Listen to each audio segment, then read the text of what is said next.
جی فرمائیں آپ فرمائیں حضرت میرا تعلق جیو ٹی وی سے ہے، تو قاضی فائز عیسیٰ صاحب ریٹائر ہو گئے ہیں، نئے چیف جسٹس صاحب نے حلف اٹھا لیا ہے۔ نئے چیف جسٹس سے آپ کی کیا توقعات ہیں؟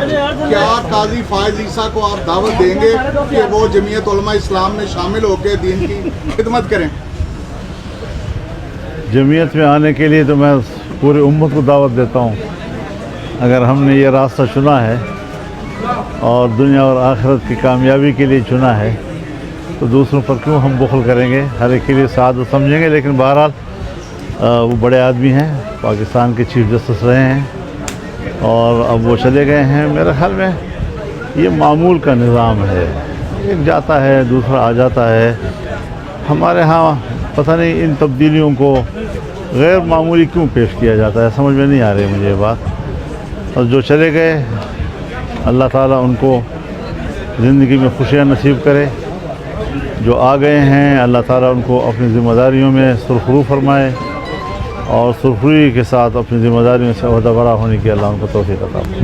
مولانا صاحب عبدالحنان میرا نام ہے، ایئر وائی سے تعلق ہے۔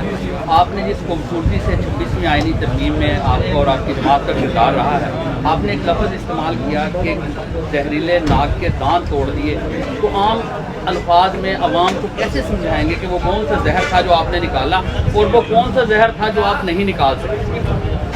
اس پہ میرے خیال میں بار بار ایک لفظ تکرار کرنا میرے خیال میں مناسب نہیں ہوتا۔ ہم بعض دفعہ اظہار کرتے ہیں، اصرار نہیں کیا کرتے۔ لیکن یہ ہے کہ 56 کلازز تھے جو گورنمنٹ نے پیش کیے تھے پہلے مسودے میں، وہ 22 تک آ گئے، 22 تک۔ تو آپ خود اندازہ لگا لیں، پہلا ڈرافٹ بھی چیک کر لے، آخری بھی چیک کر لے، وہ تو ایسی چیز نہیں ہے۔ پھر ہم نے 5 اس میں ڈالے ہیں اور 27 کلازز کا ایک ڈرافٹ جو ہے وہ باقاعدہ اسمبلی سے منظور ہوا، سینٹ سے منظور ہوا اور اب وہ ایک آئین کا حصہ بن گیا ہے۔ سر حدیث اکرم میرا نام ہے، آپ سے میرے 2 سوال ہیں۔ ایک تو یہ ہے کہ جو آپ نے سود کے حوالے سے آئین میں شک ڈالی ہے وہ باب نمبر 2 میں آئی ہے، جس کا وجہ سے یعنی اس کی کوئی سزا نہیں اگر اس پر عمل درآمد نہیں ہوتا ان فیوچر۔ دوسرا یہ تھا کہ سر اسلامی جتنی بھی تاریخ ہے اس میں جتنے بھی علماء کرام ہیں ان کا کردار رہا ہے قاضی القضاء کا، یعنی علماء کے پاس چیف جسٹس کا عہدہ رہا ہے ہمیشہ سے تاریخی اعتبار۔ تو چونکہ یہ اسلامی مملکت ہے تو اس حوالے سے کیا آپ نے کوئی اس حوالے سے کچھ سوچنا شروع کیا ہے یا کوئی لاہ عمل اختیار کیا ہے کہ یہ جو قاضی القضاء کا یعنی چیف جسٹس کا جو عہدہ ہے وہ علماء کرام کے پاس ہے؟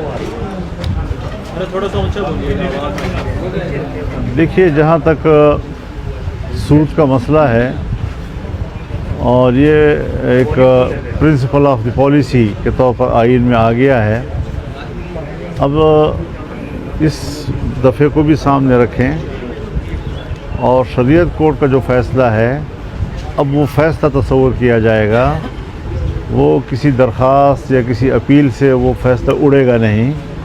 اور اگر سپریم کورٹ 1 سال میں اس اپیل پر فیصلہ نہیں دیتی تو شریعت کورٹ کا فیصلہ مؤثر ہو جائے گا۔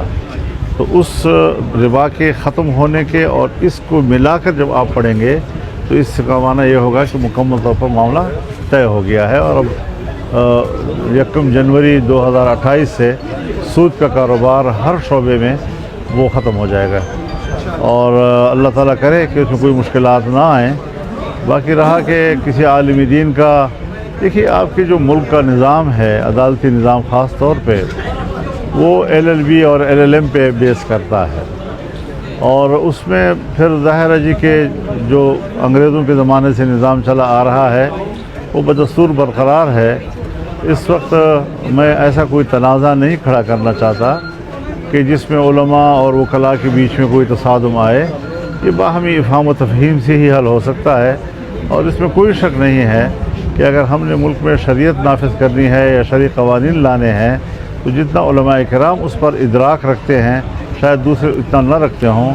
گنجائش تو موجود ہے لیکن رکاوٹیں بھی ہیں، تو رکاوٹوں کو بھی تو ایک شائستگی سے ہمیں دور کرنا چاہیے، نئے کہ تصادم کی صورت میں۔ سر کی بات کہہ رہے تھے، کل آپ نے تحریر کی ہے تو اس میں آپ نے کہا ہے کہ ایک اور آئینی ترمیم لانے کی کوشش کی جا رہی ہے، اور کہیں نہ کہیں حکومت میں آپ مستقبل کے سیاسی منظرنامے میں کیا دیکھ رہے ہیں کہ جو موجودہ حکومت ہے، کیا یہ جتنی آئینی ترامیم ہے کہیں اس طرح تو نہیں کہ وہ اپنے مستقبل کے 10 سال کو کلیئر کرنے کی کوشش میں ہے؟ تو آپ مستقبل کا سیاسی منظرنامہ کس طرح دیکھ رہے ہیں؟ اور دوسرا جو کل آپ نے 27ویں ترمیم کی بھی بات کی، وہ کس تناظر میں کہی ہے کہ وہ کس قسم کی ترمیم ہے؟ میرے خیال میں ابھی ایسی کوئی سوچ حکومت کی طرف سے نہیں آئی، البتہ اب جیسے صحافی حضرات جو ہیں وہ اس قسم کے سوالات اٹھا لیتے ہیں، تبصروں میں لے آتے ہیں، تو ایک دور کے احتمال کے طور پر میں نے بات کی ہے، بظاہر ابھی ایسی کوئی چیزیں وہاں نظر نہیں آ رہی۔ آپ کہتے ہیں کہ دھاندلی زدہ اسمبلی ہے یہ، اسی دھاندلی زدہ اسمبلی سے ہم نے 26ویں آئینی ترمیم منظور کروا دی، مزید مستقبل میں آپ اس اسمبلی کا کیا مستقبل دیکھ رہے ہیں؟ حضرت ہم نے ماشاء اللہ میں آئین میں تبدیلیاں کی ہیں، تو یہ بلا ڈیجیور نہ ہو، لیکن ڈیفیکٹو تو ہے ابھی، جس کے پاس اختیارات ہیں تو مؤثر تو ہو جاتے ہیں۔ تو آج ایسے حالات پیدا ہو گئے کہ جس میں اگرچہ ایک بل آیا، لیکن اس بل کے اندر جتنی چیزوں پہ ہمیں اعتراض تھا وہ ایک ایک کر کے باہر نکال دی گئیں، اور پھر جس پہ اتفاق رائے ہوا اس اتفاق رائے کو اسمبلی میں لا کر اور سینٹ میں لا کر پاس کیا گیا۔ بانی پی ٹی آئی کی خواہش ہوئی کہ اڈیالہ جیل میں مولانا سے ملنا چاہتا ہوں، کیا آپ جائیں گے اگر ان کی ابھی میرے پاس کوئی خواہش نہیں۔ مولانا صاحب اس میں سوال ہے، ملک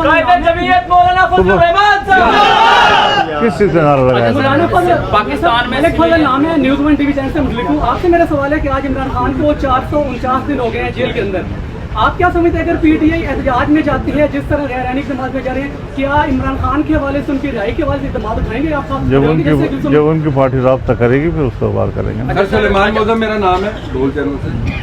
سر جس طرح آپ نے مولانا صاحب ابھی آپ کی آواز اتنی مؤثر سمجھی جا رہی ہے اور عوام کی نظریں اس وقت آپ کے اوپر ہے کہ کوئی لیڈر ایسا ہے جو عوام کو ریلیف دلوا سکتا ہے، مہنگائی، آئی پی پیز، بجلی، اشیاء خرد و نوش میں پسا ہوا جو یہ طبقہ ہے وہ اس وقت آپ کی طرف دیکھ رہا ہے، اس کے لیے آپ حکومت کو کیا کہنا چاہیں گے اور کیا ایسی تجویز لائیں گے کہ عوام کو اس وقت جو پس رہی ہے اس کو ریلیف مل سکے؟ دیکھیے، عوام کا مسئلہ اپنی جگہ پر یقیناً ہے، اور یہ تنزل جو ہے، یہ ملک کی معیشت کا انحطاط یہ 2018 کے بعد شروع ہو گیا تھا، اور اس حد تک ہماری ملک کی معیشت کو نقصان پہنچا کہ اب اسے دوبارہ اٹھانے میں بھی بڑی دقت محسوس کی جا رہی ہے۔ البتہ ہم اس پوزیشن میں آ گئے کہ شنگھائی تعاون تنظیم کی کانفرنس جو ہے سمٹ یہاں پاکستان میں ہوئی، اور آپ نے دیکھا کہ ہم اختلاف کو بھی اپنے حدود تک رکھتے ہیں۔ میں نے پی ٹی آئی سے بھی اپیل کی کہ آپ ان دنوں میں مظاہرے نہ کریں، اور حکومت سے بھی کہا کہ بل کو آپ ذرا التوا میں ڈال دیں جب تک یہ کانفرنس ہو جائے۔ مقصد یہ تھا میرا کہ جو لوگ پاکستان میں آ رہے ہیں ان کو پاکستان کے عوام کی طرف سے ایک یکجہتی کا پیغام ملے، اور جتنا ہمارے پاس ایک قومی یکجہتی کا تصور ان کے پاس جائے گا، ان سے ان کا اعتماد بڑھے گا، اور پاکستان کے ساتھ وہ اقتصادی میدان میں تعاون کرنے پر آمادہ ہوں گے۔ آخری سوال ہے جی، بس آخری سوال کریں۔ سویلین بالادستی کے لیے آپ ایک بات کا ایک بڑا موقف رہا ہے، لیکن اس وقت جس طریقے سے وائلیشن ہو رہی ہے اور انسانی حقوق کی خلاف ورزی ہو رہی ہے، تو آپ کیا سمجھتے ہیں کہ پاکستان کا اس حوالے سے سویلین بالادستی کے حوالے سے کیا ہم کبھی اس منزل تک پہنچ سکیں گے جس کا خواب آپ کے بزرگوں نے پاکستان بنانے؟ دیکھیے، بنیادی انسانی حقوق جو ہیں وہ پاکستان کے آئین کے آرٹیکل 8 سے وابستہ ہیں، اور جب اس میں ترمیم کی تجویز لائی گئی تو ہم نے مکمل انکار کر دیا اور اس کو پورے ایجنڈے سے نکال دیا۔ تو اس وقت جو آئین کے اندر بنیادی انسانی حقوق کا تحفظ دیا گیا تھا وہ برقرار رہ گیا ہے اور وہ متاثر نہیں ہو سکا ہے۔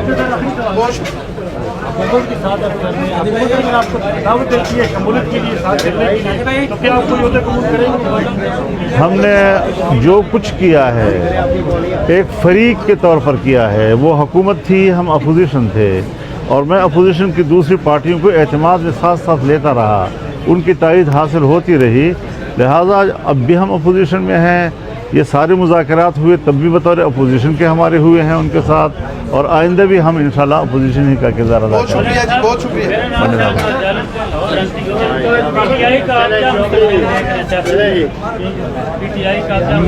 مجھے اپنے مستقبل کا پتہ نہیں ہے، آپ پی ٹی آئی کی بات کریں، اللہ